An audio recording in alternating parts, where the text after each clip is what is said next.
72 Cutlass convertible. Just put a 425 in it. Aluminum radiator. Dual electric 14-inch fans. Outer bracket intake, MT valve covers, stock quadrat carburetor, an electric choke.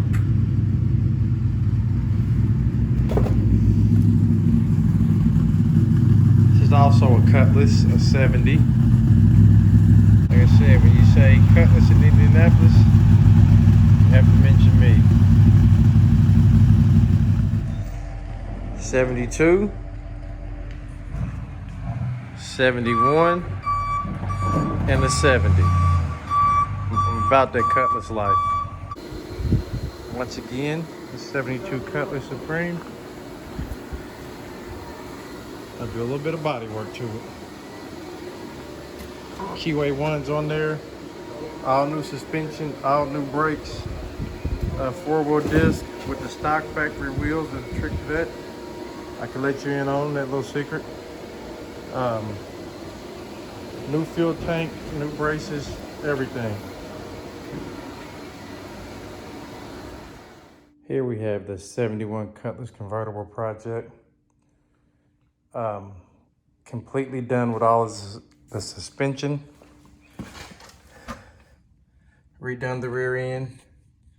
Built by Mosier. Added a deposit unit. Just stock shocks and coil springs. Box lower control arms. Adjustable upper trailing arms or control arms, whatever you want to call it. Added rear disc brakes. Should have painted those calipers, but I might go back around and do that. Gotta hook up the parking brake or eliminate it. However, it may go on this car. In the front, converted over to disc brakes. Stock, we got the stock shocks and coil springs, added tubular control arms on the front.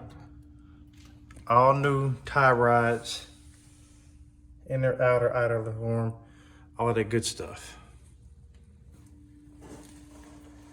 We're gonna go on to bleeding the brakes, letting the car down on the ground, and start to hook the motor up. As you see, I'm playing what I call the pulley game. Trying to get the correct pulleys with the correct water pump. I had a correct water pump. Not going to run those valve covers, those just to cover the valves. New booster, new master cylinder. Engine's installed. We got a defier. I got a couple things to hook up on the bottom, the cross member, shifter, and things like that. And then this here, this beautiful drive shaft from Strange Engineering. 3-inch chrome moly. Like the way this drive shaft looks. I never thought I said drive shaft was beautiful, but it is. Once again, everybody, this is Aaron Woodson, aka the Oldslegend. What we have here is a 455 core. It probably runs, but I would suggest it being rebuilt. Already got the transmission off, and it's out to the builder. And I like to keep a transmission just sitting there built, ready to go. But also today, I picked up another job. It's a 1970 Oldsmobile Cutlass convertible. This isn't the blue car, the 71. It's actually at the exhaust shop right now. The green 72, the owner has it back. I took it to the exhaust shop and he picked the car up. So I didn't get to get any footage of it, but I'll see it soon. I'll see it. This car here, I bought this car about 5 years ago. Sold it to this guy here, and he's been getting messed around on it a lot. He's spent good money, wrong shop. The body work is done on it. I'm gonna check it out here, see how nice the body work is. They added the OAI hood on it. The interior's out of it. He's gonna do a custom interior. I don't know how far I'm gonna take this car myself. I'll probably install the interior. I may or may not paint it. I'm not sure. I don't know if I want to tackle that just yet. It just takes up too much of my time, too meticulous. I'm into the drivetrains once again. But what we have here, he has the original 350 in it. He had the motor built and something went drastically wrong. I'm not sure what, where, when, or how. Had the transmission rebuilt. It wasn't right. So what I had him do is buy what I call a dropout, like in the green car. He bought it out of a 72 Cutlass convertible, a good running 350. So I'm going to drop that in there, motor and transmission, just to get him running, get him around where he wants to go. I'm going to install a sniper on it, EFI with the fuel tank, the dual sync distributor. I want him to buy this 455 core and get it rebuilt, but he doesn't want to wait. He's been waiting a long time, and he's just ready to get on the road and just get the car moving under its own power. It's been cleaned up under the hood already. Core support been painted, firewall's been painted.